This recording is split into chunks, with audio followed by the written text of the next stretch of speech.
কলকাতার কাছে অল্প খরচে ঘোরা মানেই মাথায় সবার প্রথমে আসে ঝাড়গ্রামের কথা। যেদিকেই তাকান সেদিকেই দেখা যায় শাল শিমুলের জঙ্গল। সবুজে ঘেরা এই একফালি ছোট্ট জঙ্গল পশ্চিমবঙ্গের পর্যটন মানচিত্রে এখন জায়গা করে নিয়েছে। পাতাঝরা বসন্ত হোক কিংবা বাইরে রিমঝিম করে বৃষ্টি পড়ার মরশুম, যে কোনো সময়ে ঝাড়গ্রামে ঘুরতে যেতে পারেন পরিবার ও বন্ধু বান্ধবদের নিয়ে। এই জঙ্গলমহলে রয়েছে উঁচু নিচু নানান আকারের পাহাড়। গাড়ি নিয়ে একটু ঘুরতে ঘুরতে আবার কোথাও দেখতে পাওয়া যাবে ছোট্ট টিলা, রয়েছে বাঁধ, ঝর্ণার মতো প্রাকৃতিক সৌন্দর্য, আবার কোথাও অন্ধকার গুহা। যদিও সাবধান, একা থাকলে কখনোই গুহার ভেতরে যাওয়ার সাহস দেখাবেন না।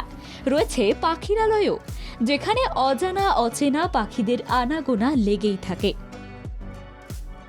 আবার সন্ধে নামলেই আদিবাসী সম্প্রদায়ের মাদলের সঙ্গে নিজেও মেতে ওঠা, এই সব কিছুই উপভোগ করতে পারবেন একমাত্র ঝাড়গ্রামে আসলে।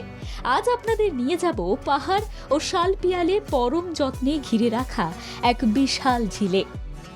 পশ্চিম মেদিনীপুরের বেলপাহাড়িতে অবস্থিত এই ঝিলের নাম খান্দারানী। শাল পিয়াল মহুয়া ছাড়াও আমলকি হরিতকির জঙ্গলে ঘেরা এই ছোট্ট ড্যাম। বর্ষায় এই জলাধারের আশেপাশের পরিবেশ সবুজে ভরে ওঠে। এই সবুজ বনের মাঝে মাঝে জঙ্গলে ঘেরা উঁচু পাহাড়। এই মনোরম প্রাকৃতিক দৃশ্য দেখার জন্য পর্যটকেরা ছুটে আসেন এইখানে। খান্দারানী লেকের মধ্যে মাঝে মধ্যেই শালুক ফুটতেও দেখা যায়। আপনি যদি জীবনে অ্যাডভেঞ্চার পছন্দ করেন তাহলে এই লেকের ধারে ট্রেক করার সুযোগও পেয়ে যাবেন। একেবারে শান্ত নিরিবিলি এই লেক থেকে সূর্যাস্ত দেখতে আপনার অসাধারণ লাগবে। আর এই সূর্যাস্ত যদি হয় নিজের প্রেমিক বা প্রেমিকার হাত ধরে দেখছেন, তাহলে তো কোনো কথাই নেই। সামনে প্রকৃতির চোখ জোড়ানো দৃশ্য আর পাশে পছন্দের মানুষ। হাওড়া থেকে ট্রেনে করে পৌঁছে যান ঝাড়গ্রাম স্টেশনে। সেখান থেকে গাড়ি ভাড়া করে পৌঁছে যেতে পারবেন এই খান্দারানী লেকে।